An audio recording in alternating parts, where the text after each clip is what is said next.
Бәріңізге ассалаумағалейкум. Вот сегодняшний гость бізде Жакс Ботанұлы. Көбі оны в наших кругах знают как основатель Казахстан Team. Қош келдің, брат. Қош көрдік. Бүгін бізде бірінші подкаст. Тильманның осындай инициативасы, бұл бәрі қалай басталды десек, ютубқа видео шыққан, май ауыстыру, сол кезде Тильман мотокухняға келген. Сол кезде біз мотокухняның балалары бар, біз бар, барлығымыз әрбіріміз өзіміздің мнениямызды айттық, ойымызды айттық. Сол кезде андай әркімнің өз ойы бар. Сол кезде негізі көп нәрсе сол жерде талқыланды. Сол кезде Тильманның ойына бір ой келді. Сол кезде подкаст жасасақ, өстіп отырып бір обсудить етсек, талқыласақ осының барлығын деген. Сол кезде менің миымда да сол сөз қалып қалды. Сосын мен өзім ютубтан да бір подкасттарда бірдеңкелер қарап отырам. Сол кезде олар, мен основном футбол жайлы қараймын.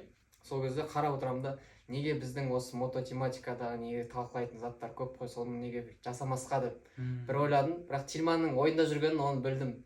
Сосын бір күн жаздым, Тильман осындай алдында айтып едім ғой, подкаст жасау керек еді деп. Соны енді қолға алайық деп, сол бірінші қонақ болып келген жайым бар. Потому что кеше түнде отырсам, телеграмға Жакс жазады. Негізі, брат, сондай, помнишь, біз ойлағанымыз подкаст істесең жақсы болатын еді деп, получается, осындай осындай шаг, поддержканы беріп, Жакс вдохновил, получается. И сол бірінші сол Жаксты енді шақыртып, осы біздің гость программы. И я, получается, қашан жаздың басында ма, сондай мотокухняға барып, сол интервьюда, получается, не жайлы, обкатка жайлы, сол ремонт жайлы не болған. Бірақ почему сол кезде біз ойланып қалдық? То, что, мысалы, андай неге мотокухня барған кезде, ода кейде басқа балалар келетінді ремонт жасауға и үлгермей кеттік та, туда-сюда. Сосын біз ойладық, негізі сол жұмыс уже біткен соң, былай отырып, в спокойной обстановке, чтобы мысль вот так вот передать, былай жақсы ойды жеткізу үшін, негізі осындай тыныш обстановкада соны жеткізуге болады ау деп. Сол кезде соны, бірақ мен сосын ұмытып қалып, не қылмағам көп. И осы как раз қазір уже потихоньку уже осы мопедтің сезоны бітіп жатыр, қысқа таман как раз осылай сөйлесіп отырып алады да, общениемен осы барлық осы темаларды ашуға. Получается, сен, брат, өзің бұрыннан бері осы мото тематикаға, осы стант райдингке қызығып жүрсің, иә? По-моему, 10 жылдан бері, по-моему, еще не больше. 10 жылға әлі жетпеді, 2 жыл, 3 жылдай бар. Примерно жобалап айтқанда бір 7-8 жыл болып қалды. Оның барлығы алғашында әкемнің инициативасымен басталды. Әкем бір мопед көріп қалды, өзіне негізі сатып алмақшы болған. Сатып алды да, бірақ оның тартымы бәрі ескі мопед болғаннан кейін, тартым жоқ болғаннан кейін, әкем тартпады да маған берді. Сол кезде ең алғаш мопедті теуіп көрген кезім. Сол кезде маған ұнады, мен тартты, сосын әкем айтты, мынау сенікі, өзің теп, бірақ абайлап жүрді. Содан басталды. Ол сол примерно 8-9 жылдың айналасы болды. Ол мопед сынды, потом біраз жылдар перерыв болды. Одан бірақ ойымда жүрген, сол ұнап қалғаны. Тепсем екен тағы деп. Сосын әкем қолдауымен тағы с нуля мопед алып, сонымен қызықтың бәрі ары қарай жалғасты ғой. Тема. Ал ол кезде мопедпен жүріп, стант райдингті жаңадан бәрін қарастырып, іздестіріп, соны қызыққансың ба сол темаға? Ол кезде негізі сол бірінші мопед слабый болғандықтан мен мопедтің бәрі сөйтіп жүреді, сондай жүреді екен деп ойладым. Сол кезде ол мопед сына бергендіктен енді жөндейтін мастер жоқ, ешкім жоқ. Өзің тепкің келгеннен кейін, біраз жүргің келгеннен кейін ютубты ашып, біраз үйренейін деп шештім. Сол кезде Ресейде Матвеев деген кісі бар, білетіндер бар шығар. Соның видеоларын қарап отырам, бір кезде бір вариатор туралы видео шықты. Сол вариаторды жөндеп, результатын көрсеткен кезде, газ берген кезде, мопедтің алды көтерілген кезде, сол кезде мен шокта болдым. Мопедте алды көтеріле ма, ондай мощь бар ма деп. Сосын уже ары қарай қызығушылық пайда бола бастады. Гуглге жаздым, там. Сөйтіп бір-екі видеоны тауып алдым. Мопедпен сөйтіп алдым көтеріп жүрген. Содан бастап уже қызығушылық арта бастады. Соны ары қарай іздей бастадым. Соны мен мопед сатып алғаннан кейін, мен айналамда жүрген 2-3 бала бар болатын. Соларда мен де мопед аламын деп, олар да мопед алды. Үшеуміз банды болып жүретінбіз қалада. Сосын бір уақытта үшеуміз де бірдей бастадық, бірақ жол ортада сол екеуі қалып қойды. өйткені стандрайдинг ол андай жеңіл спорт емес, бір екі рет жасап көргеннен кейін жасалып кететін нәрсе емес, ол көп уақыт бөлу керек, өте көп уақыт. Иә, бастысы ол өзіңнің ішіңде үйренем деген желание болу керек. Желание просто кетіп қалатын, бір құлағаннан кейін шашырып кететін емес, кәдімгідей серьезный намерение болу керек. Сосын мен ұзақ үйрендім негізі. Құлап алған кездер де болды, бірақ особо андай бір жерім сындырып, ондай ештеңке болмады. Азын аулақ құлау, сырылу деген сияқты. Оның бәрі терпеймі, оның өзінде де ондай желанием кетпеді. Мен до конца үйренем, басқалар жасап жатқан нәрсені мен де жасай аламын, адам жасаған нәрсені адам жасай алады деп до конца бардым, до конца үйрендім. Примерно неше уақыт өтті вот, чтобы стабильно там 10-15 секунд алдын көтеріп жүру үшін? 1,5 жылда кеткен шығар, өйткені бірінші мопедім келмеді оған қанша жұлқысам да алып дұрыс көтерілмеді, 1-2 метр ары кетсе жүретін. Одан кейін уже оны келмейтінін білдім де, өзім специально сол үшін бір 125 кубтық бір мопед сатып алып, оны камераға, кстати, айырбастап алдым. Екшін камерам болған китайский. Соны ойландым, маған камера важнее ма или сол спорт важнее ма деп. Сосын сол спорт таңдадым, обмен жасадым, соны подготовка жасап, ең алғаш дұрыс үйренгем, сол бір 15-20 метр өткенім, сол ең алғаш сол мопедпен болған. А вот мысалы сен 1,5 жылда үйрендің, ал аптасына 2-3 рет минимум тренировка істедің, иә? Аптасына болғанда ол кезде жұмыс жоқ, сабақтамыз, сабақ оқимыз, күнде кешке болатын шығар айтуға. Ол кезде көбіне андай қазіргі секілді Акрапович, анау-мынау деген глушительдер жоқ, стоковый өзінің заводской глушитель тұрады, дауысы қатты емес. Қаланың үйдің жағында бір ар жақта бір жол бар болатын, сол жолда ақырын сөйтіп үйреніп, сол күнде кешке десем болатын шығар. Күнде кешке 2-3 бала жиналып тренировка жасайтынбыз. Қазір де тренировка істейсіңдер, мен инстаграмда Қазақстан Тимқа подписан, тоже көрем. Кейде барахолка жақтағы андай свободный жерлерде. Но минус в том, что каждый раз бір охрана келеді, полиция шақырып тастайды. Орын бөлсе деп айтқансың, иә? Негізі Зайсан қаласынан кеткен себебім де сол болатын. Мен дальше стандрайдингті алып кеткім келді, спорт ретінде дамытып, оны біраз адамдарға андай хулиганство жағынан емес, спорт жағынан дамытып көрсеткім келді де, сол себепті мен Семей қаласына ауыстым. Семей қаласында біраз жүрдім. Біраз жүргенде де ол жақта да особо андай площадкалар жоқ болатын. Мешіттің ар жақ бетінде, жолдың ар жақ бетінде бір площадка болатын. Сол жерде тренировка жасап, сол жерде алғаш команданы құру жоспары келді. Себебі постоянно 3 бала, 4 бала келеміз, сол жерде бірге тренировка жасаймыз. Сосын мен ойладым, неге бір команда ашып, бірге бәріміз жиналып, біріміздің үйренгенімізді бірімізге үйретіп, обмен опытом дейді ғой, сондай болсын. И сол кезде адамда развитие больше кетеді. Себебі мен Зайсан қаласында болған бірнеше күн өзім жаңғыз тренировка жасаған. Өзің жаңғыз тренировка жасаған кезде өзіңді сыртыңнан со стороны көре алмайсың да, и өзіңнің андай қателіктеріңді, нелеріңді білмейсің. И сенің жанында саған қолдау білдіретін, осы жерің дұрыс емес деп бүйтіп айтып көрсетіп жіберетін адам болса, сол кезде сен тезірек үйренесің де. Қазір тоже тренировка істеп жатсыңдар, иә, команда? Қазір сол тренировка болғанда, қашып пысып, ана ешкімге мешіт болмасын, кедергі болмайық деп бір жерге барамыз, сол жерде тренировка жасаймыз, ешкім келмесе, сол жерде азын аулақ уақытымызды бөліп 2-3 сағат сол жерде тренировка жасаймыз. Ал егер охрана келіп жатқан болса, охранамен де сөйлесеміз, ренжімеңіз, кеттік біз деп басқа жаққа сөйтіп тренировка жасаймыз. Андай кейбір охраналар бір ақша сұрай ма, что-то сторисында көрдім. Андай что-то ондай жағдайлар көп негізі. Магазин атын айтпай ақ қояйын, бір жерге тренировкаға бардық, тренировка жасадық, бір аға келді, охранник. Балалар шумит етпеңдер, қайтыңдар деді. Жақсы деп қайтып кеттік, басқа жерге бардық, басқа жерде тренировка жасап жүрдік. Соны охранник шақырды тағы. Мен жаңағы секілді жақсы сөйлесіп кететін шығармыз деп барып сөйлестім. Жоқ, ол жерде мопедтің кілтін тартып алды, милиция шақырамын, анау-мынау деп. Сол жерде сөйтіп енді ақша беріп құтылуға тура келді. 4 теңгем сол жерде тастап кеттім. Бұл спорттың қиындығы жағы сол. Ешкімнен ешқандай қолдау болмайды. Өзіңмен өзің, өз ақшаңды, өз уақытыңды барлығын құртып, негізі дамытатын спорт. Зато әдемі, со стороны. Зато әдемі, и бір жағынан сол спортпен айналысқанда, например, тренировкада сен тренировкадан бөлек өзің жеке өміріңде болып жатқан проблемалардың бәрін ұмытасың, ештеңе ойламайсың, жай ғана өзіңнің сүйікті ісіңмен, сүйікті хоббиіңмен айналыса бересің дальше. Келешекке бұл өзекті актуальный спорт болатын сияқты, потому что мысалы былтыр стант жасайтын бізде Еркош деген бала болатын еді, сосын Кенесова деген балдар келетін еді сходкаларға, сосын держательді мына жақта алып кеткен, сосын ол кездерде маған ол кезде вообще ноу-хау сияқты көрінетін еді да. То есть мопедпен танкты көтеріп, пассажирмен еще қолдарын былай асфальтқа тигізіп қояды.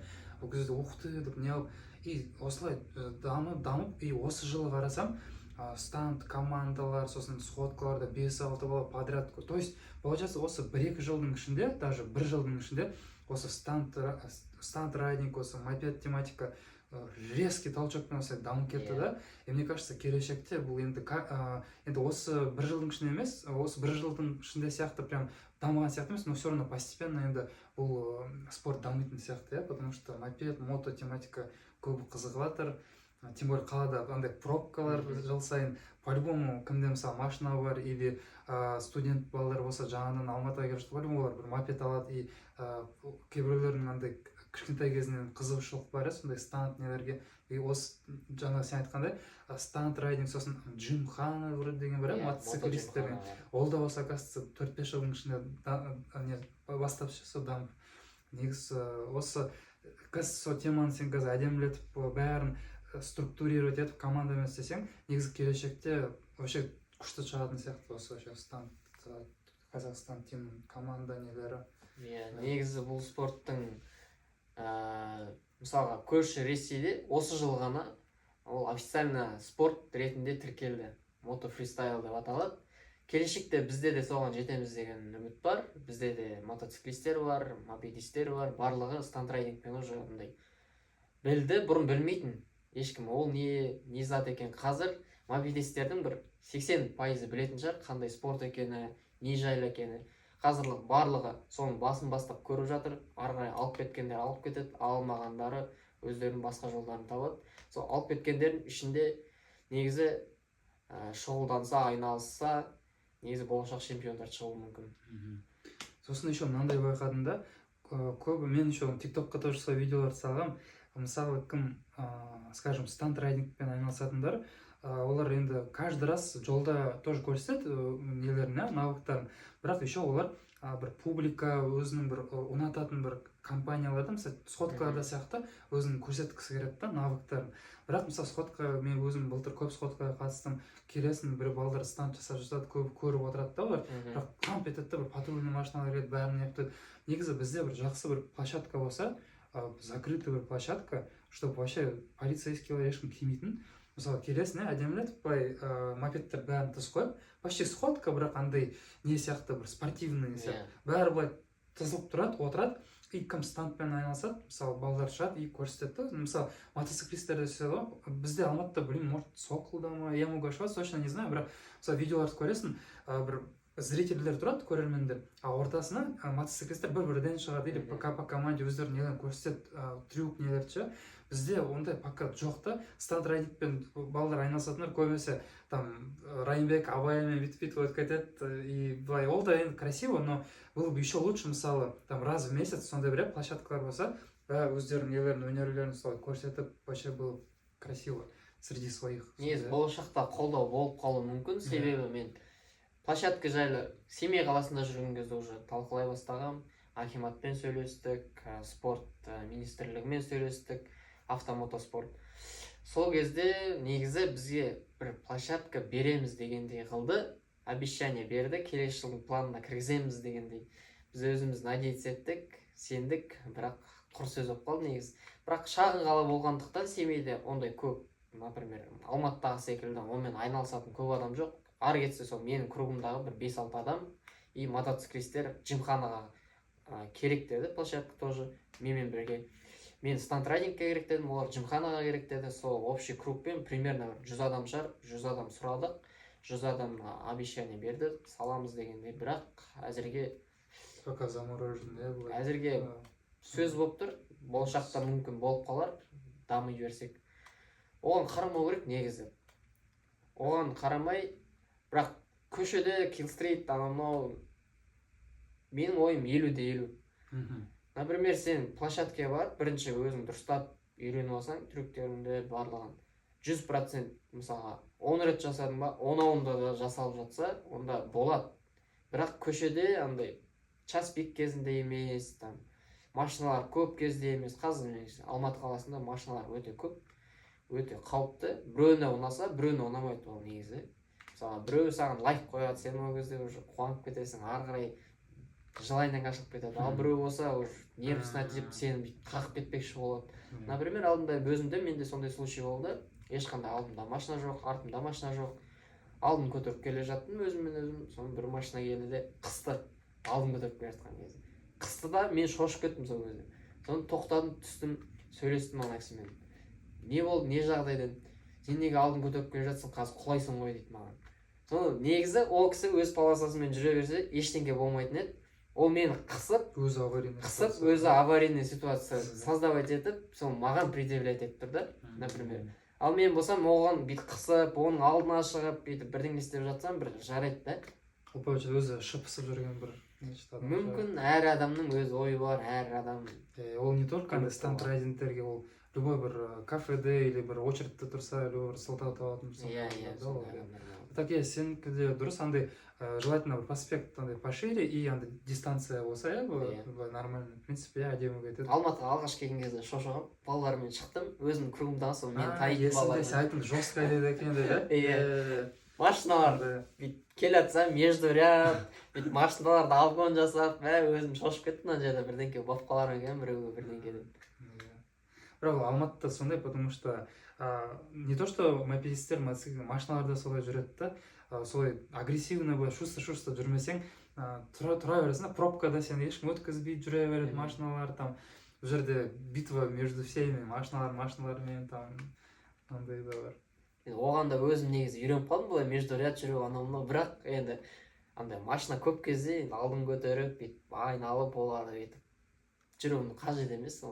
Біреу болмаса біреу көрмей қалады. Өзің машина тепкен адам болғандықтан өзің білесің де, например, машина тебем, бірақ байқамай столбыға соққан кездерім болды арт жағым деген сияқты ғой. Сол сияқты мысалы сен жаңадан жүрген кезде по-любому біреу майыстыру керек артқа банкірт ше.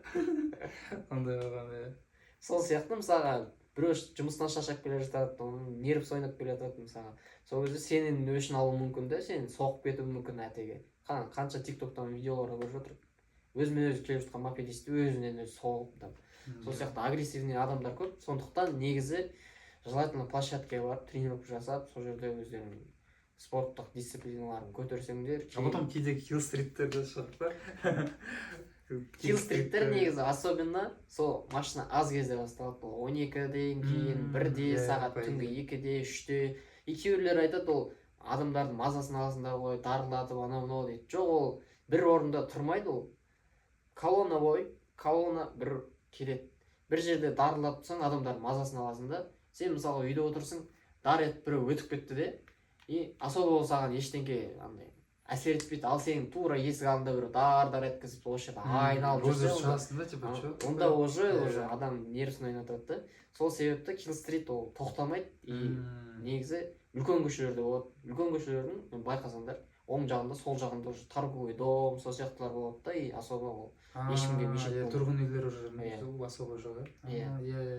Ана мен Россиядағы бір килл-стритті көремін, сол Ресейдегі олар бір кең бір нелерде жүреді, бір трассаларда. Еще мен байқағаным, мысалы бізде килл-стритте в основном мопедтер келеді. Мотоциклисттер почему-то бізде сәл чуть-чуть андай серьезный лаума. Ал именно мысалы Ресейде, шетелде қарасам, бірштай мопедистерді жүр, даже самокатпен жүр, эндуролармен жүр, әртүрлі осындай мото тематиканың транспорттары келіп алған да. Сол негізі әдемі кетеді. Бізде негізі ол жағынан неге жоқ десең, оған жауап бере кетейін. Мотоциклистердің арасында стандрайдпен айналысатындар өте аз. Себебі мотоциклмен ол қиынырақ, мотоциклдің салмағы бар, оның подготовкасы бар, оның подготовкасының бәрімен ешкім көп айналыспайды.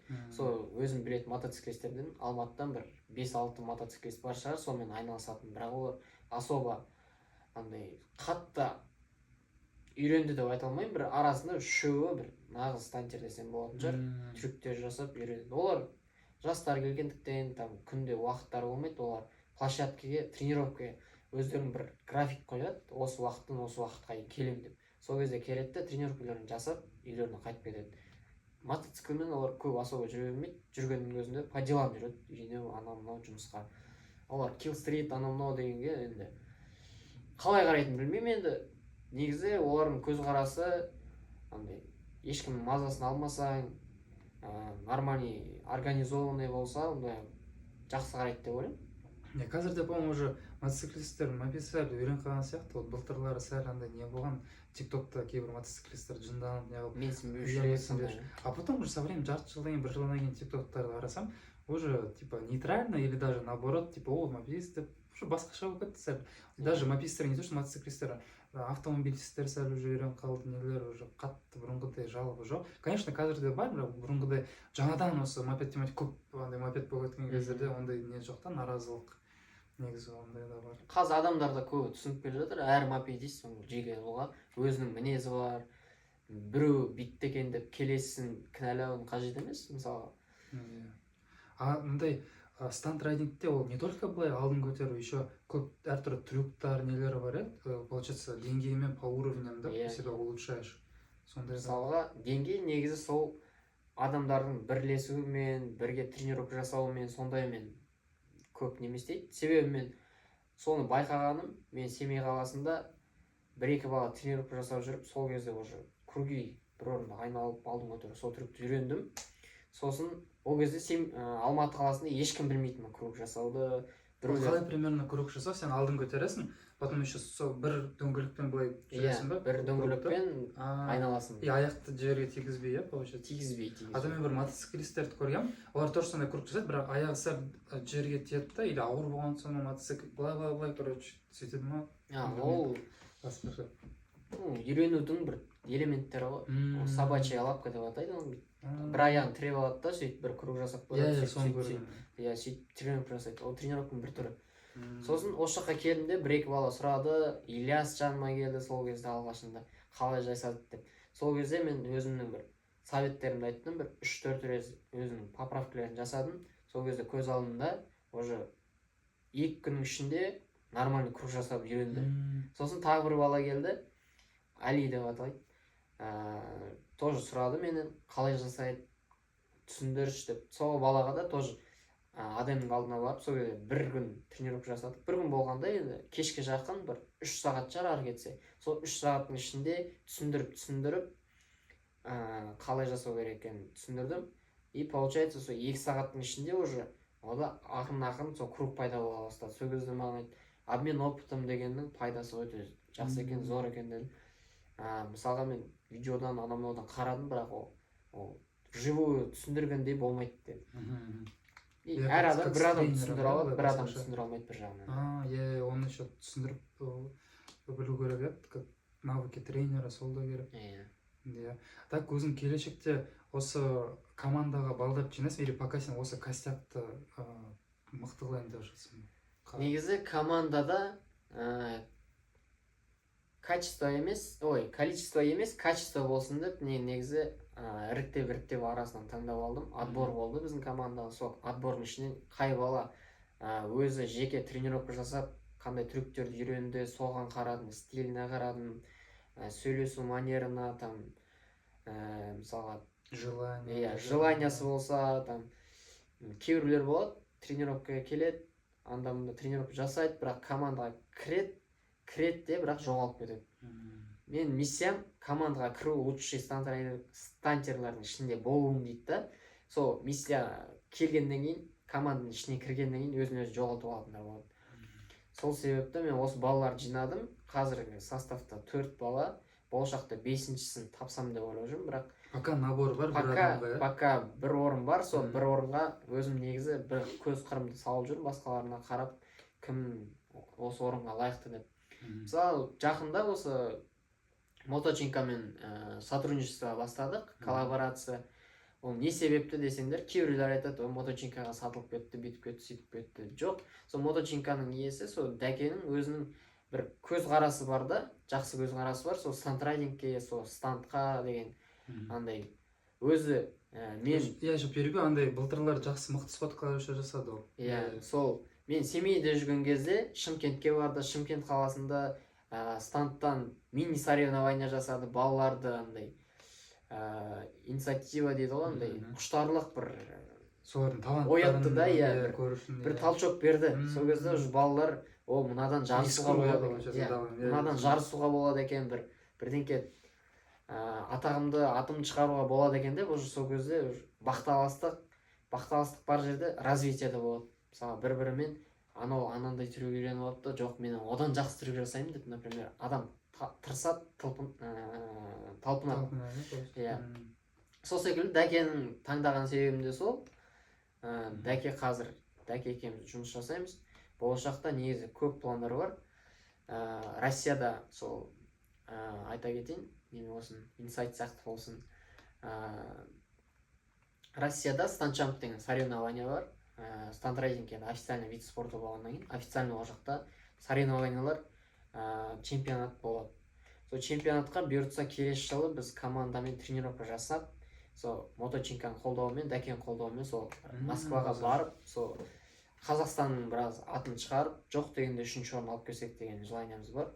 Соған жұмыс жасап жатырмыз қазір. Қазір негізі мүлдем уақыт жоқ, негізі.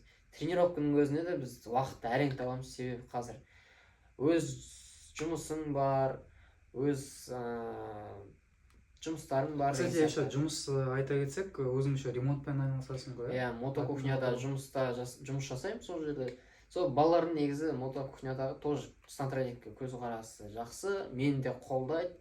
Мен күні кешке дейін жұмыс жасап, там бірден кейін сваркілеп, бірден кейін кесіп жатсам, оларға мешіт жасап жатса да, негізі олар жақсы балалар. Сен жақсы сваркілеп айтында, еще нені көргем, бугель дейді ғой, андай стантрайдинг арналған. Иә, қазір сен бугель именной андай Қазақстаннан әдемі шыққан андай көрген матовый нелермен, покраскамен. Сол тоже Алматыға келмей тұрып, сол балаларды көрдім, мопедтеріне салмаған. Былай қарадым да. Әп-әдемі мопед, бірақ түрін бұзып тұрады да, сәнін құртып тұрады да, сосын бір ішінен бет, осы мопедке дұрыстау бугель жасап берсе ғой осы деп. Сен андай видеоларын көрген, сен айтқансың, что-то мынау не бугель емес, как будто бір андай лестницаны аттау. Пожарный лестница. Иә, соны көрген. Ол көбісі бугель негізі не үшін қажет екенін түсінбейді, ол негізі артқа қарай алып кету үшін емес, негізі трюктер жасау үшін керек ол. Мен ойлағам, типа құламау үшін деп. Ол үшін емес. Құламау үшін емес, құлаған сәтте ол мопедтің артынан чуть-чуть шығып тұрса да болады. Ол чтобы арт жағындағы сенің багажнигіңді, арт жағындағы стоп сигнал, пластик анау сындырмас үшін қажет. Иә. Ол жағы да бар, бірақ ол шірек құлап кетпеу үшін емес, құлап кетпеу үшін саған тормоз, задний тормоз керек. Сол тормозбен пайдаланып үйренсек. Думал, андай именно құламау үшін деп до сих пор сөйледім. А так в основном сол андай аяқпен тұрып, сол нелер жасау ғой, трюктарды, сол әртүрлі. Например, бугель болмаса сенде 10 шақты, 15 шақты трюк азайып қалады. Ал сол бугельдің арқасында сен бірнеше трюктерді қосасың, және жаңағы секілді соревнованияға барсаң, ол дополнительно саған сол 15 трюкті жасасаң, очко болады саған, сен басқалардан озып кетуіне. Мысалы, Ресейде келесі жылдары стантрайдингтің нелері бар, соревнования, ол жақта бөліне ма? По скутерам, мопедам, по мотоциклам? По скутерам, по мопедам деп бөлінбейді. 400 кубқа дейін, 400 кубтан кейін, 600 кубқа дейін, 600 кубтан кейін деп бөлінеді. Скутерлерді қатыса береді. Мопедистер, сол скутеристер, сол 600 кубқа дейінгі деңгейге жатады. Ол жақта конкуренция бешеная. Ол жақта конкуренция бешеная, потому что механика мотоцикл. Honda Grom деген мотоциклы өте ыңғайлы, станциялардың бәрі сонымен бастаған, өте ыңғайлы, кәдімгі мотоцикл секілді элементтердің бәрін жасауға болады. Келесі ол уже питбайкпен тоже механическая коробка болғандықтан, ол жақта тағы трюктерді больше жасай аласың. Передача қоя салып. Мотақтар, супермото, сол жақта барлығы бар. Сондықтан ол жақта 400 кубтық мотоциклмен плюс 70 кубтық мопедпен соревнования жасаған, бір жағынан андай қиын. Бір жағынан зато участияға өзің барсаң да қатыссаң да уже қаншама тәжірибе жинайсың. Тәжірибе, опыт. Мына жақта да сосын келешекте сондай ұйымдастыруға болады, негізі. По идее, әдемі етеді. В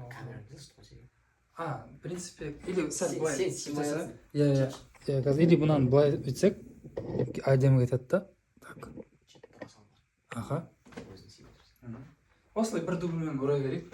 Зато олар балдар біледі да, что как есть біз барлық темалар. Тильманның осы мысалы велосипедпен жүрді, қанша мопедистердің құқығын қорғап, қанша мопедистердің білмей жатқанын түсіндіріп, сөйтіп жүрді. Мен де сол стантрайдингтің айналасында жүрген, сол мен де осы бала түсінсін, осы бала үйренсін, осы спорт дамысын деп жүрген адамдардың бірімін. Мысалға Тильманды бәленбай мыңға камера алып, оны отырып монтаж жасап, сөйтіп отырғаны бостан бос емес те, біреуге пайдам тисін деген немеде. Сол үшін ұнаса лайк басып, Тильманды қолдап, комментарий жазып сөйтіп кетіңдер.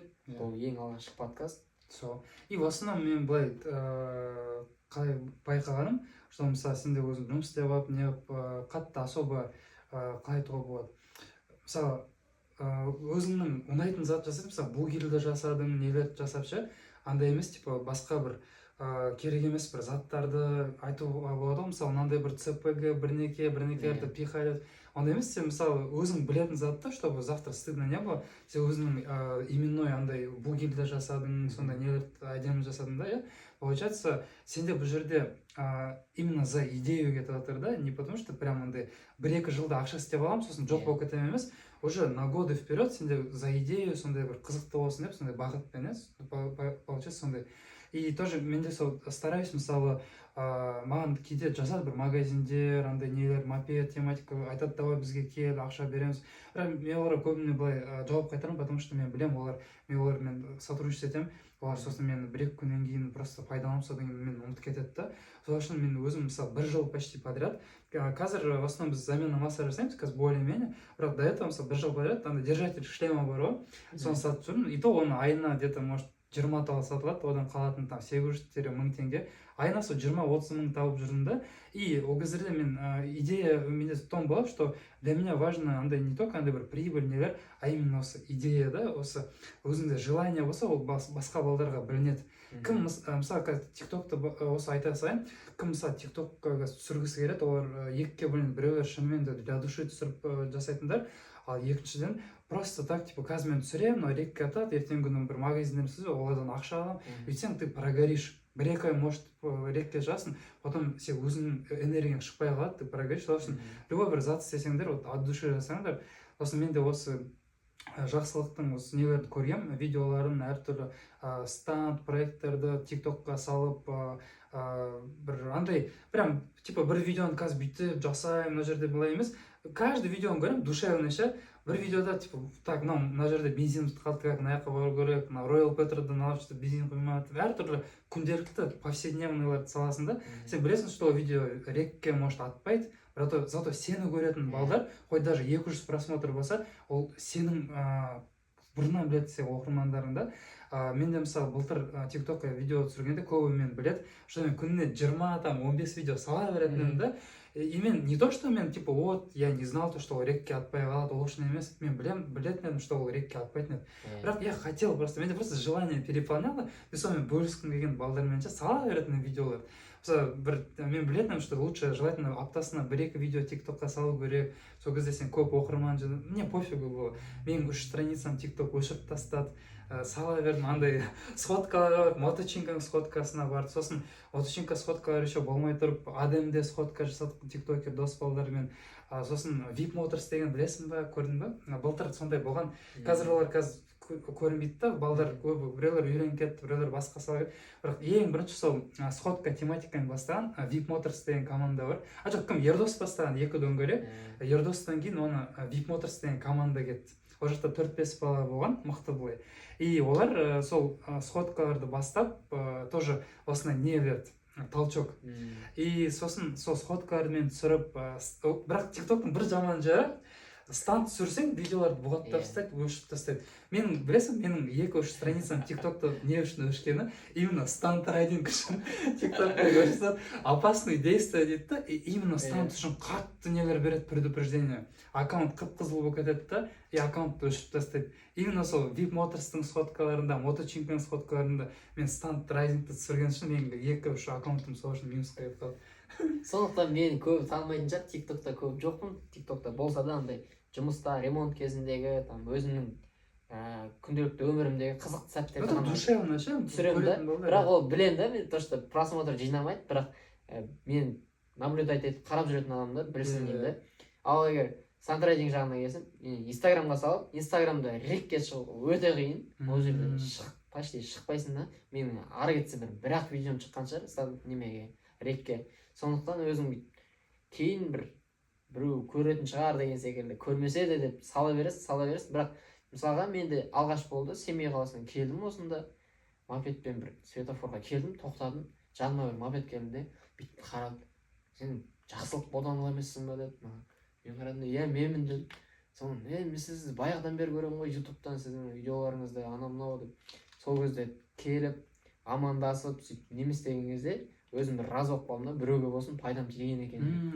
Сол кезде бір жағындай ара-арасында ремонттың нәрселері болатын, содан көріп, біраз үйренген сәттер болған болу керек. Маған рахмет сізге, осындай сізді баяғыдан бері көремін. Каналды ең алғаш ашқан кезде көріп бастаған, содан бастап көріп жүрмін, анау-мынау. Сондай бір адамның сондай айтқан рахметі, бір адам деп, сен осындай адам емессің бе деп танып немес дегені маған андай бесценно да, бағасыз. Просто видео салып, адамдардың бәрі танып кеткен емес, біреуге пайдан тиіп танылған жақсы да. Тем более сен еще ремонт жағынан японскийларды жақсы түсіріп айтып бер. Өзінде көп японский нелер болды, техника, мопедтер, нелер. Иә, көбінде сол японский болды. Себебі біз Россияға қарап өстік. Алдын көтергенде енді Қазақстанда, там СНГ-да басқа жақта болмады. Сол именно Россияда болды. Сол Россияға қарап өскендіктен. Тем более, о жақта 2000 жылда тек японскийлар көбінесе болды, қытайскийлар потом шықты ғой. Китайский, ол граница болмағандықтан Қытаймен олар кейін келді. Китайский мопедтер. Көбіне сол японский техника келетін, солармен айналысатын. Соны бізде оған еліктеп, сол жаққа қарай аулық. Соны японский техникаға отырдық. Қазір отырғаннан кейін уже қайтадан китайский мопедке отырған келмейді. Қанша запчасты қымбат болса да, қанша ремонт жағы қиындау болса да, бір отырғаннан кейін бір өзінің вайбы бар, өзіңе ұнайтын бір нәрселер болғандықтан сол себепті сонда қаласың. Әр адам өзінің любимый, өзінің жақсы көретін ісімен айналысу керек қой. Иә. А так болса техника жағынан саған сол мопед, скутерлер, мысалы эндуро, спортбайк, дорожный байк сондайлар еще қызықты ма, сондай нелер, техникалар? Келешекте как думаешь, мысалы өзің гаражыңа сондай қоятын? Әзірше пока желание сол нелерде, мотороллер, скутер, сол көбіне сол скутерде болғанда барлығына емес, бір 10 шақты модель бар, солардан айналасында мотоциклден бір 2-3 тал бар шығар өзіме ұнайтын. Қайсысы мысалы? Мысалға айтқанда Yamaha MT-07 деген мотоцикл бар, потом Kawasaki ZX-6 деген бар, екінші мотоцикл. Үшіншісі ол KTM Duke 690 деген мотоцикл. Осы үшеуі ұнайды, себебі мен көбіне сол KTM мен маған ұнайтыны Yamaha. Не себепті десеңдер, мен өзім негізі мопедпен стандрайтингті байланыстырып үйренгендіктен маған ауыр техника маған ыңғайсыз. Ауыр техникамен бір жағынан ол саған опасно. Не себепті десеңдер, сенің үстіңе ары кетсе 80 килограммдық мопед құлаған жеңіл ме, әлде 300 килограммдық мотоцикл құлаған жеңілірек пе? Құлақ басаңда, мысалға, например, біздің мотокухняда өзіміздің Ораздың мотоциклы бар, Kawasaki, білетін шығарсың. 200 килограмм, былай қарасаң, Ораздың өзі нормально жүреді, бірақ мен соған отырамын да бір жерге апаруға, жылжытуға, еңкейіп құлатып алсаң, оны көтеруге бәріне бүйтіп қиналамын да, сосын ойлаймын, несіне қиналып жүрмін, мен аламын да, сол мопедпен ақ жасаймын сол трюктерді деп. Мысалға, пока солда, бірақ мен қазір көз құрымды салып жүрмін, Ресей мемлекетінде, например, сол қыз айналысады да стандрайдингпен. Сол 200 килограмм, 250 килограммдық мопедпен, мотоциклмен айналысады, үйренеді, біледі. Оның салмағы, мысалы, менімен бірдей да, менің салмағымен бірдей, бойы да менімен бірдей, сосын мен қазір ойлаймын, не қай жерім кем менің салмағым. Иә, мен рилста ма, тиктокта көрген бір дурной бір қыз бар, по-моему, сол сияқты. Единственный сол шығар біледі. Келесіде сол мүмкін мотоциклға отырып қалатын шығармыз. Себебі мопед жағына көп негізі поддержка бола бермейді, стандрайдинг жағынан көбіне видеоклип болсын, реклама болсын, выступление болсын, көбінде мотоциклдар қолданылады. Мысалға, бізде айтқанда шыны керек, мотоциклмен, стандрайдингпен айналысатындардың трюктері, мопедистер, мысалға, по сравнению менімен қарағанда, олардың трюктері өте аз, и андай біздік секілді зрелищный трюктер жоқ, бірақ мотоциклдың видімен, рефімен, түрімен, сонымен алып қояды да, и олар шығады, например. бірақ бізде берілмейміз. Мысалы Қазақстан Тим командасымен осы жыл құрылған кезде бір ай өтпей жатып шығар, Real Street Drift деген фестиваль болды, дрифтерлердің. Сол кезде өзіміздің бір ұсынысымызды тастадық. Біз осылай команда болып құрылдық, стандрайдингті дамытып жатырмыз. Давайте сендер де бізді қолдап, бізге сеніп, сол площадкаға шығарыңдар, біздер сендерге шоу жасап береміз дедік. Олар сұрады, ақша қалайсыңдар ма, ақша аласыңдар ма? Біз айттық, жоқ, бізге ақша емес, бізге андай опыт важнее деді. Біз опытқа қарай жұмыс істейміз деп. Қазір мысалға бізге почти 1 жыл болып қалған шығар.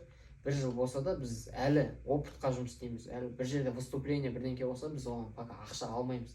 Біз өзіміз опытты қашан набирать етіп, қашан опытный боламыз, сол кезде мен ойлаймын, сол кезде ақша алуға болады деп. Қазір әзірше өзімізбен өзіміз тренировка жасап, өзімізді дамытуымыз керек сол деңгейге дейін. Қазір негізі әдемі кетіп жатыр. Қазір еще Моточенко командада балдар тоже тюнинг қызығатындар көп, стантпен енді осындай комбинациялармен по идее вообще әдемі. Потому что где-то 4-5 ай бұрын нелерді М8-дерді покраска жасау, тачкида сияқты, сол кезде тоже әдемі кетті. То есть привносят что-то новое. Осы мен еще былтыр сходкаларды түсірген кезде айтқанмын, что 2023 жылы осы жаңа субкультура пайда болды деп ше мопедистердің, потому что даже стоп линияға тоқтайсың, светофорда по-любому біреуді танып қаласың, о қоясың, о деп ше. Негізі қызықты, как будто своя какая-то община, бір не қауым бар да, өзінің бір жеке. Негізі осы стандрайдинг, сол жаңағыдай тюнинг проекттер әлді. Ол да адамдарды біріктіреді негізі. Бір онымен қызығатын адам, сен қызығатын адам, екеуің қашан болсын бір жерде кезгесіңдер, бір жерде сөйлесесіңдер, әңгімелесесіңдер. Қаншама адам соның арқасында, например, келдім, стандрайдингпен қызығатын, білетін адамдармен, мысалы, өзіңмен өзің жақындайсың, о да жақындайды саған, сол кезде сөйлесіп, адамдарды біріктіреді. Ештеңеге қызықпасаң, ештеңе саған не интересно болса, өзіңмен өзің жүре бересің. Ешкім қызықтырмайды, қызық емес, өміріңнің бір мәні болмайды да. Қазір, например, стандрайдингпен айналысқаннан кейін сен өзің алдыңа қоятын мақсаттарың бар, сол мақсатқа саған көмектесетін, сенің жаныңда жүретін сондай мобилист балалар жиналады ақырындап. Сол секілді мысалы сөйтіп командада құрылды. Например, көріп отырғандардан, например, айналысқылары келетін болса, айналысып, никогда не поздно да, например, мотоциклмен мен осы бірге тренировка жасап жүрдім, мотоциклмен сол стандрайдингпен айналысып бастаған адам Вячеслав Хлопцев деген орыс. Сол, например, стандрайдингке жасы 33-те ме, 35-те ме, сол маңайда қызыққан. Сол кезде біреуден көрген, сөйтіп алдын көтерген, содан бастап қызыққан, қазір жасы 44-45-ке келіп қалды. Соның өзінде қазір айналысып жүр. Например, сендердің жастарың, например, 20-дан асып, 30-ға тақап қалсаңдар да, никогда не поздно.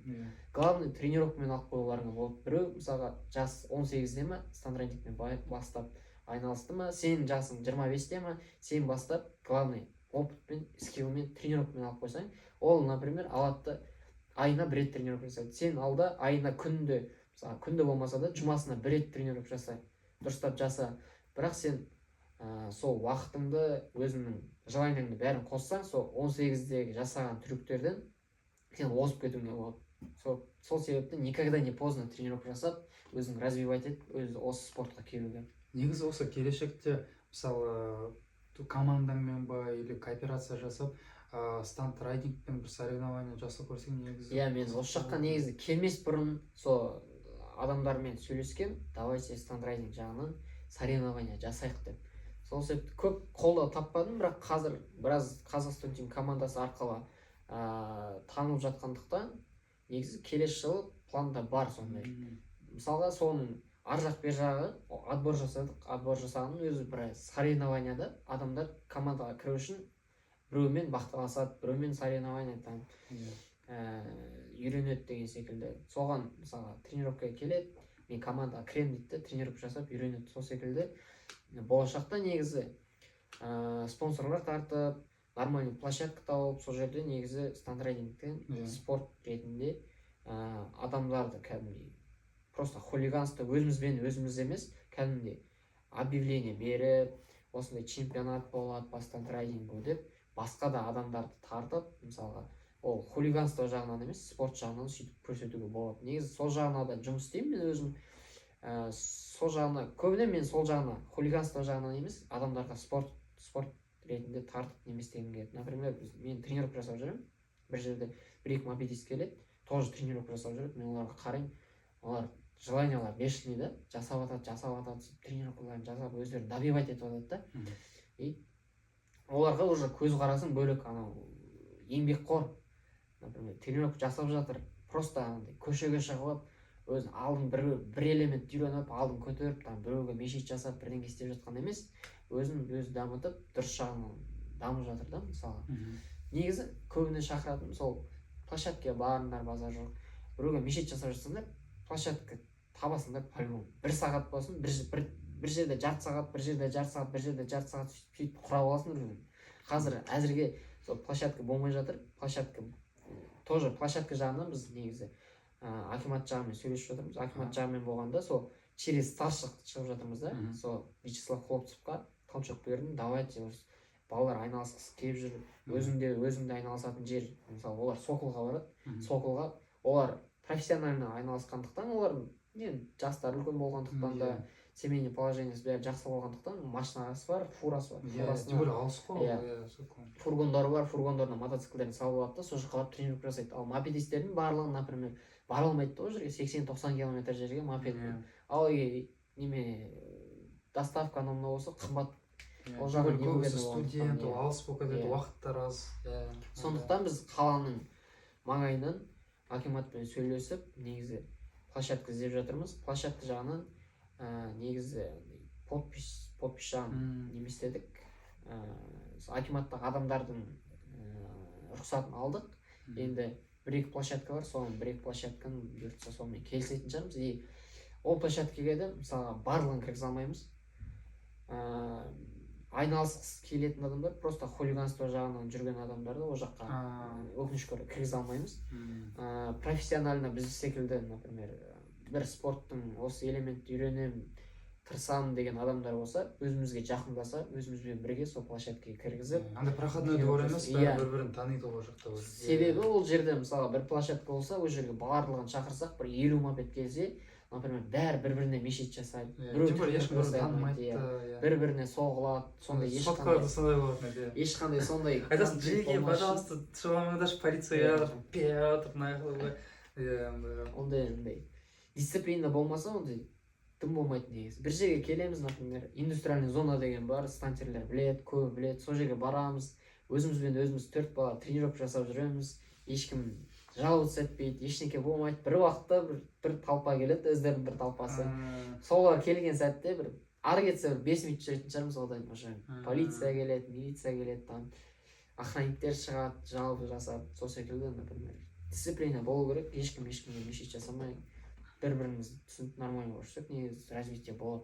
Бірақ мен ойлап тұрмын, осы келесі жылы мопед тематикасы өшіп қалмаса деймін, потому что заң шыққаса қалай болады екен, но вот уже 2025-26 жылдары, по-моему, уже прям нормально болады сияқты, бәрі право болып, а именно осы 25-ші жылы вот что-то непонятно, потому что негізі стант-райдинг қызығатын, мопедпен жүріп қызығатын килл-стриттера көбінесе жас өспірім балалары да, и қалай болады екен деймін да, сол не очень. Негізі сондай заңнама болса, бір жағынан өзім ойлаймын, жақсы деп. Себебі өзі ішінде желаниясы бар, өз іріктелген адамдар іріктеліп қалады сол кезде. Қағылып соғылып просто ілініп кеткен адамдар, сондайлардың барлығы кетеді. Нормально біраз тазарады да. И жас балалар дегендер болады ғой. 12 жастағы, 13 жастағы теуіп жүрген балалардың бәрі біраз аварияның барлығы біраз азаяды. Сол кезде адамдардың көзқарасы мопедистерге деген өзгереді. Водительдер де көреді, что уже культура вождения. Қазір, например, 2 тип бар, тоже қалада жүрсең, бір машинамен жүретін адамдар бар, саған жол береді, сен оған жол бересің, андай взаимопонимание бар да. Кейбіреулер болады, келе жатсаң, сені адам құрлы көрмейді, бұрыла салады, көріп тұрып. Көрмесе бір жарайды, түсінуге болады, көрмей қалды ғой деп. Көріп тұрып, сенің алдыңа шыға салатындар бар, сенің алдың жауып тастайтындар бар. Пробкада тұрсаң, өз кейбіреулер болады, жолын ашып бүйтіп, оңға қарай жылжып, солға қарай жылжып адамдар. Сондай, мысалы қарасаң, уже понимание бар да, уже адамдардың бір жағынан доставщиктер бар, өз нанын тауып жүрген, сол секілді адамдардың бәрін олар түсініп, сондай бір культура бір қалыптасса екен деймін. иә, получается сен түсінген андай пока что оларда сондай жақсы бір солидарность бар болып тұрған кезде андай қатты андай щеголдармен құртып қоймайық дегенім ғой, солардың пока несін ше, сол адамдардың несін жақсы жағынан ше. Келешекте сондай нормальный адамдар уже не қылады да, жақсы отношения. Просто енді көбі қызығады, енді 12 жаста 13 жаста мопедке отырып теуіп жүр, например. Ол қызығушылық болады, бірақ ол абайлау керек та, бір жағынан. Бәріміз солай бастадық, сондай жаста бастадық, 13-те 14-те, бірақ қала Алматы қаласы болғандықтан ол жерде машина көп, неше түрлі адам бар. Тем более қазір кубатуралар мысалы М8-дер қатты бұрынғыдай емес, бұрынғыдай емес. 40-50-мен жүреді. Бұрын солай болатын, біз бастаған 50 куб, сол 70 кубтан бастадық. И то мен даже 16-17 жасында болған кезде бір дос бала болатын еді, Игорь деген. И ол Дио болған, көбінесе орыс балалар жүретін еді да. И маған келетін еді, мен оған пассажир болып отыратын. Ол кездерде маған қатты жылдам сияқты көрінетін еді. Былай отырып алатын да, қазір ойлаймын, қандай бір диванның артында қалайын бүйтіп отырдым деген ше. А қазір біздің жасөспірім кейбір балалар 12-13 жасында самурай М8-дермен 3-4-те отырып алып ұшып жүр ше, 70-80, негізі ол опасно. А так негізі келесі жылы сол жасөспірім андай слишком андай бастауыш сыныптар оқитын балалар енді оларға ертерек сияқты, может сол бір жағынан заң дұрыс. И сен айтқандай шынымен де мен деген осы мопедист балалар, осы мото тематика қызығатындар уже А1 категорияға тапсырып негізі жүреді. И тем более ол кезде статусность жақсы болады да, статус мопедисті. Сен пассажирда отырсаң да, неде бәріне күшті болады. И курьерлерге бір жағынан доставкаға, и для себя жүретіндерге уже. Потому что мынандай болған, былтыр мопед жаңадан шығып жатқан кезде балалар айтатын еді, мен бір Арбатқа барсам, қыздар бәрі келеді, кәшф етші, былай айтып, мына жаққа апарып берші деп айтады, желаниесі бар деп ше. А уже сосын мен байқағаным, уже келесі, то есть анау 2000 былтырғы сезон бітіп жатқан кезде, 2023 жылы, ол кезде группаларда былай жазатын уже балалар, что-то анау жылдың басында сияқты қыздар ешкім келмейді, уже бәрі кәшф етіп қойды, бәрінде мопед бар дейді ше. Келесі жылы мопедтер азайса, уже андай бағаланады да кішкене, ол да бар негізі. Мопедті тебетін уақыт табылады, уақыт келеді, ол қанша жас болсаң да болған. Қатты тырысып, ой, бүйтіп, сөйтіп, не қажет емес. Мысалы 15-те 16-та болсаң, жасың толады 18-ге. Сол кезде отыр, ешқашан поздно болмайды ол. Мысалы, мен бір ойлайтыным, егер заңнама шықса, мопед бір-екі рет теуіп, соны бір ләззатын бір көрген адам, рахатын көрген адам, ол қайтадан машинаға никак отыра алмайды ол. Мысалға менде көп айтады, сен мопедің 1,5 миллион тұрады, одан да о ақшаға машина алмайсың ба дейді, например, айтады. Бірақ мен машинам бар қазір, бірақ машинамен жүргенде вообще невозможно. Қалада пробка, күн ыстық, парковка іздейсің, бір жерге бару үшін бәленбай жерде айналасың, қыстырылып, бір-бірінен пробка создавать етеді. В общем, жүру невозможно. Бір жерден бір жерге бару үшін 1 сағат қаласың. Нервы бәрі қысылса. Машиналар не то, что мопедисттер жол береді, олар бір-бірлерімен қырылысады. Біреу мысалы жол беретін кезде біреу бермей қояды, қыстырылысып кәдімгідей бәрібір жүреді да, қазір мен соғып кетсін, бірақ мен жол бермеймін деген секілді өзінің арасында адамдар болады. Сол себепті мопедпен жүрсең, бір жағынан баратын жеріңе тез жетесің, бір жағынан эконом, бір жағынан свободный воздух.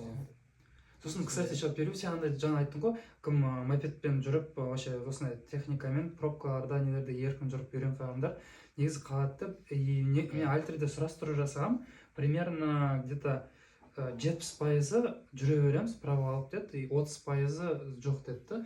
Все-таки жартысынан даже көбірек, чуть больше половины мопедпен жүретіндер қалады екен. По-любому болады. Мен де ойлаймын, бір примерно 85% қалатын шығар. Сондай, себебі оптимистичный прогноз. Қазір, например, ол ситуацияны сезінбеген адам, например, қазір мопедпен жүр, ол право шықса, мен мопедті қоя саламын деп ойлайды да. Сосын бір күннен кейін автобуста қыстырылсып, неше түрлі истерияске, таксиге ақшасы жетпей, сонда жүргендіктен вот сол кезде онда сол кезде мопедін дұрыс еді ғой деп. По-любому я уже категорияға тапсыра салайын ау деп.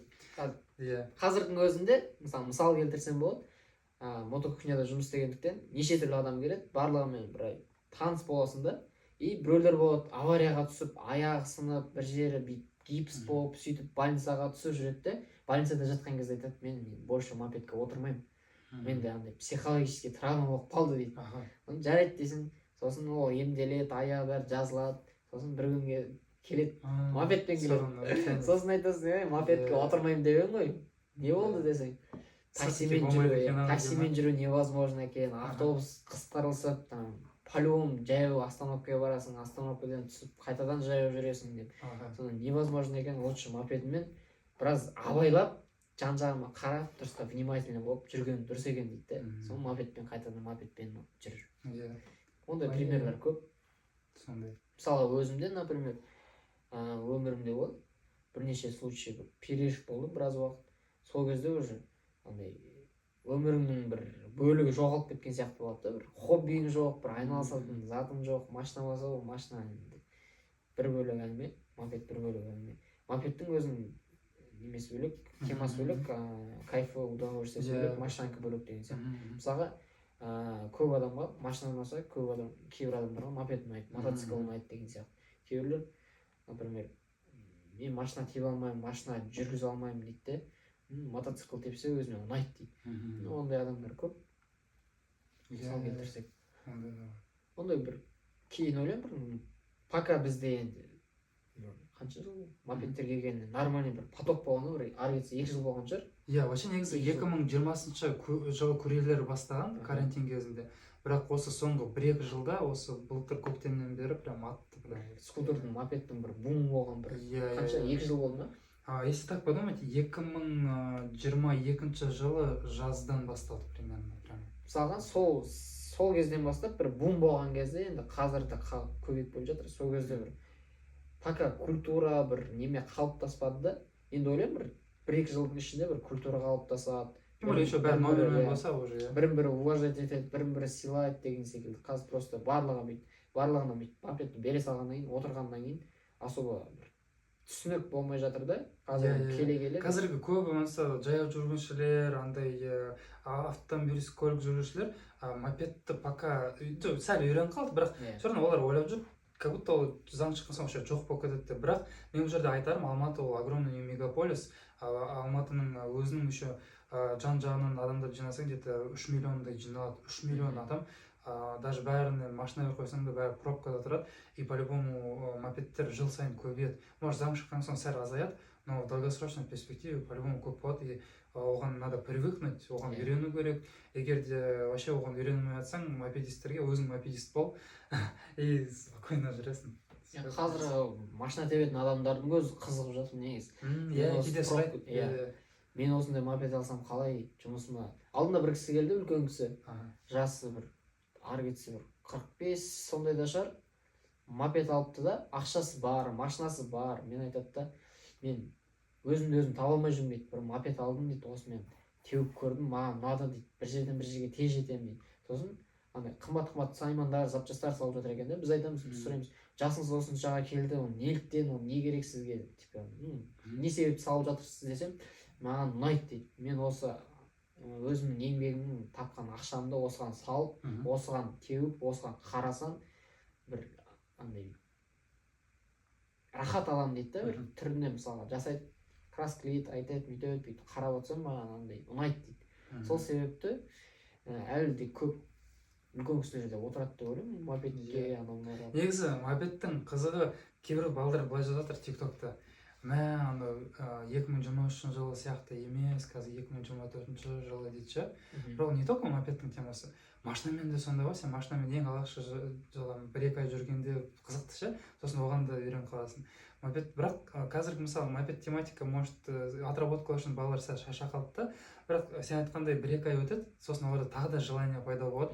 И мопедтің сезоны вообще бұл даже сезон емес, осы субкультурасының бұл тек бастауы, тек ең басы. Келешекте көп қызық нәрсе болады. Жаңағы Жакс айтқан сияқты Қазақстан тим әртүрлі осы бұйырса соревнованиялар болады. Көп нәрсе, даже осы жылдың өзі қаншама өзгерістер болды. Мысалы былтыр біз жаңадан, мен былтыр жүрген кезде танк пен бумерді шатастырады. Маған комментарий болды, нет, брат, ты ошибаешься. Бұл танк, бұл бумер емес, қалай да бумер сияқты ғой деп ана ше барлар. И сонымен бастап ол кездерде стант тема дегенді ешкім білмеген. Уже осы жылы әртүрлі фирмалар, мопед сататын нелер, коллаборация, тиктокерлерді тартып бастады, стант тема бастады, стант, руль, прототип, снайпер дегендерді өзім осы жолы білдім. Бугил дегенді жарты жыл болған шығар осы сөзді жаттағаныма ше, бугил деген білмейтін едім. То есть бір жылдың ішінде уже қаншама нәрсе келешекте тоже әртүрлі бір жаңадан бір келетін нелер болады, сондай бір осы субкультураға бір өзгерістер бір қосылатын сондай қызықты бір нәрселер ше. Иә, бір обществолар пайда болады. Мысалға мотоджимханамен қазір байқап жүрмін, ешқай жерде ешкім айналыспайды. Мысалы ол бір жағынан қызықты нәрсе, бір жағынан өзіңе пайдалы нәрсе. Мысалы стандрайдингтің пайдалы жағын қалада былай жүргеннің өзінде пайдалы, потому что сен стандрайдингте уже миың андай всегда наготове болады да, сен артқа ауып кетуің мүмкін, сол кезде құламас үшін миың бәрі, қолың бәрі наготове тұрады. Сол себепті қалада былай потокта бірдеңкеде келе жатқан кезде алдына резкий машина шықса, тағы бірдеңке болса, сен андай реакцияң жақсарады, және де мопедіңді сен стандрайдингте полностью сезінесің, сезінбесең ол сен элементтер трюктер жасай алмайсың. Сен былай потокта келе жатып өзің междуряд жүргеннің өзінде сен габаритіңді барлығын сезіп отырасың.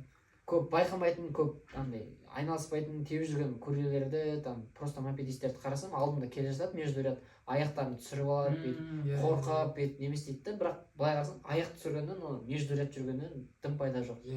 Наоборот апасың. Иә, наоборот апасың. Бүйтіп жүреді, свисает да, аяқтары. Аяғыңды жинап алып, габаритін сезсең, например, сол үшін мотоджимхана мен стандрайдингпен айналысу керек. Мотоджимхананың мысалы мен өзім қатты қызған, бірақ ешқай жерде ешқандай соревнования бір ұйымдастыру неме жоқ та. Бірақ ол да бізде келешекте дамитын сияқты. Келешекте сол көріп отырған адамдар, там бір магазиндер, бір нормальный бір активный адамдар болса, құлақтарына алтын сырға мотоджимхана деген спорт бар, соны развивать етсеңдер де болады. Ол негізі сол Токио, Япониядан келген спорт. Японияда сол білесіңдер ғой, мопедтер көп, ол жақта почти машинамен ешкім жүрмейді. Машинамен жүрсе де андай көбіне мопедпен, Таиландтағы секілді, басқа жақтағы секілді мопедистер көп. Сондықтан ол жақта да бір спорт бар, сондай сонымен айналыссаңдар болады. Мысалы мен қызығатын нәрсем ол поворотқа, немеге, бәріне жақсы. Көп жерде андай авария кездерінің ситуациялар, видеоларын қараймын. Мысалы бір 10 авария болса, соның 8-інде, 7-сінде бір реакцияң болса, бір габаритіңді, мопедіңді сезініп, бір управленияның барлығы навыктарың болса, сол авариядан қашып кететін негізі шанстар бар. Қазірдің өзінде алдында келе жаттым, Шайтанарбаның жанында Төле би көшесінде Е8-мен келе жаттым, бір сайман алып. Сосын бір мопедист Шайтанарба жақтан шықты, курьер жүріп келе жатты. Сосын мен бір жүріп келе жаттым да, уже сен біраз миың болса, бір навыктарың біраз болса, сен көзіңмен бір точкаға келген емес, жан-жағындағы, алдыңдағы, жанындағы не болып жатқан барлығын қарайсың да, алдын ала сен предсказать етуің керек негізі қалада жүру үшін. Мен келе жаттым да, предсказать еттім, бір автобус тұрды, оның артында бір автобус тұрды. Просто мен өтіп бара жатып, көзіммен шалып қалған. Автобустың артында автобус тұрды, енді артындағы автобус жүру керек болды да. Енді ана автобусты ол обгон жасап шығады да көшеге, жолға. Соны қарап тұрдым, дөңгелегі бүйтіп бұрылып келе жатты.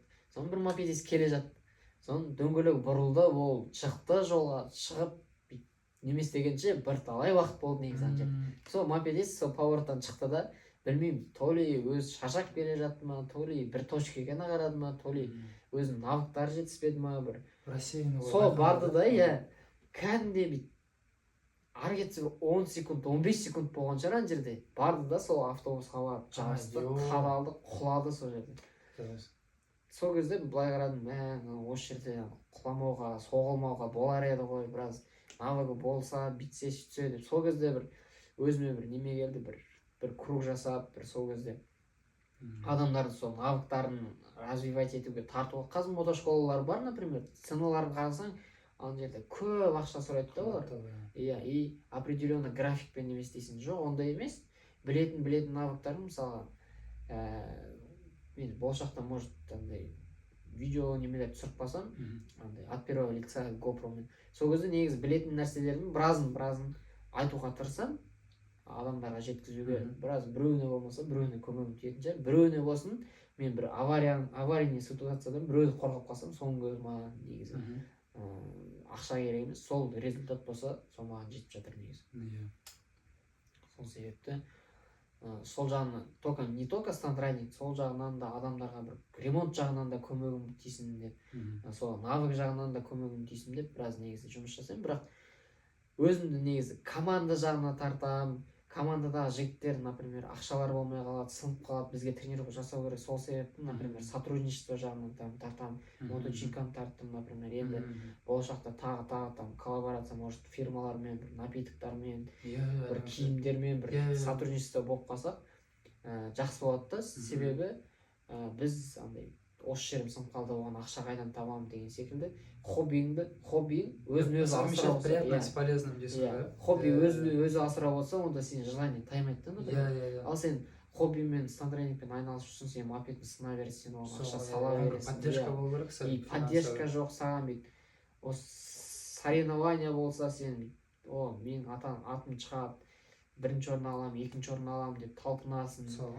Саған поддержка береді, сен запчастарыңды қойып береді, теңге жағынан бензинді, майыңды төлеп берсе болса, например, сен одан арман о жағын ақша табу жағына қарай емес, сен спортты сол дамып, өзіңнің развитияң болсын деп сол өзің ойларыңды уже басқа нормальный бағытта жүресің да, сол хоббиң.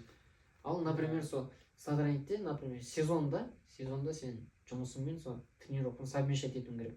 Сен ойламауың керек, ана запчасым сынып қалды, оны қайдан табамын. Сол себепті мен командадағы балаларға барынша андай жағдайларын жасап беріп жатырмын да.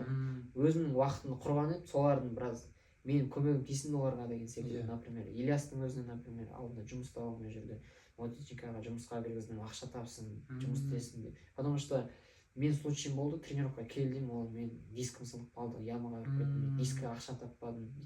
Хотя желаниясы бар. Желаниясы бар, бірақ андай возможность жоқ да. Тренировка жасай алмайды, развиваться ете алмайды. Сол себепті сол сияқты спонсорлар тартып, не істеп жатқанын, коллаборация жасап жатқанын бір жағынан сол себеп.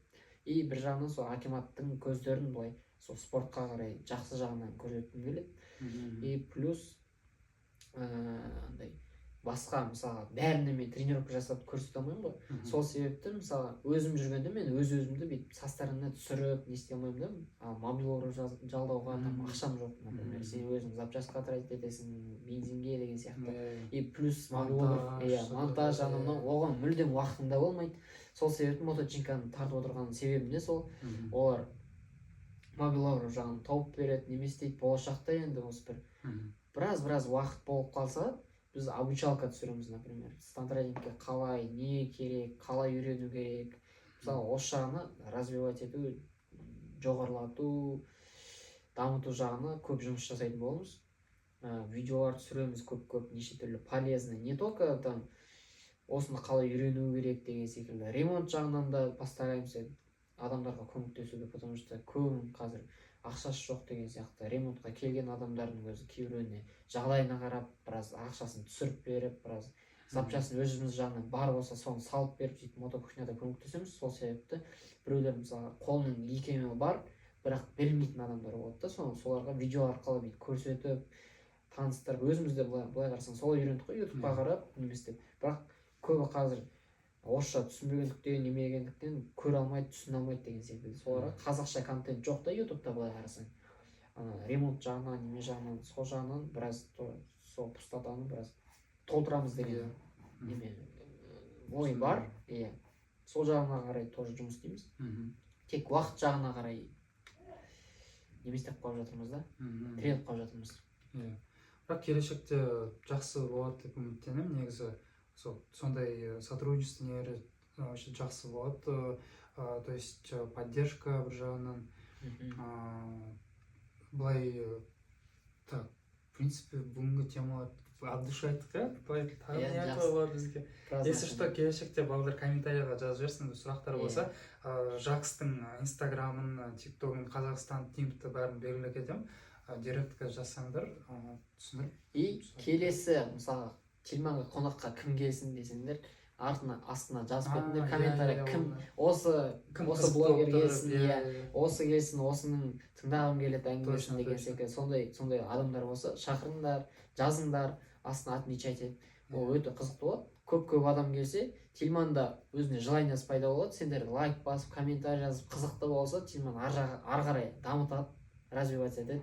Ол бірінші болғандықтан мысалы петличка жоқ. Например, ол Иә. ертең көп адам бүйтіп сұрап, давай Тильман деген секілді неме инициатива берсе, Тильман Иә. петличкамен звугын жақсартады, видеосын, Иә, освещениесін микрофон, бәрін жақсартады. иә. Иә. Сол себепті келесі қонаққа кім келсін, соны жазып кетіңдер. Мысалға, келешекте 2 адам емес, 3 адам, 4 адамға дейін болып кетуіміз мүмкін. Себебі Иә. обсудить еткен кезде бір-бірімен андай өзінің каждый мнениясын айтып, неме сөйлескен жақсырақ болады да. Сондай. Иә. Уже прям бүгінгі біздегі видео андай подкаст плюс интервью сияқты былай біреуге болды. Біз андай сондай, бірақ осы бір алғашқы видео сондай болу керек. Негізі өзіміз үйреніп жатырмыз, оқырмандар біздің көретін балаларды жаңадан осындай көреді да. А келешекте сен айтқандай 3 адам, 4 адам андай сұхбат, бір диалог, нелерді спорласып, әртүрлі нелер. Мысалға курьер баланы шақырыңдар. Курьер бала мысалға стантик Тоже ететін ойлаған, балалармен, иә, иә, иә. мысалға сен неге стантик етесің деген Типа сияқты. стантердің жанында ма? Иә, стантер типа екеуі.